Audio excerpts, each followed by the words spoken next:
Hey fellow Dota fanatics, welcome to Gaming Basics, your one-stop solution for mastering the essentials.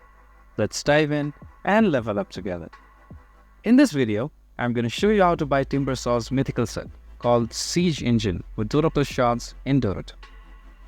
To do so, you first need to open your Dota 2 via the Steam client, and then on the top right side of your screen, you'll see a Shards icon. Click on it. So this is the Dota Plus market right here.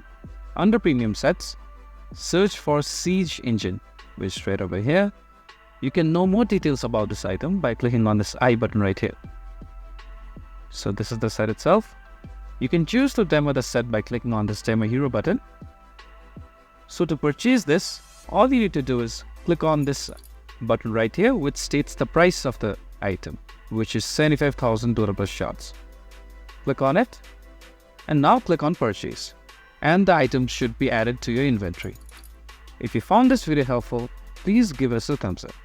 And if you have any questions for us, please feel free to mention us in the comment section down below.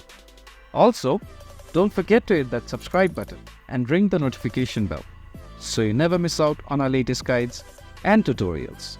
This has been your host, Seige. Happy gaming!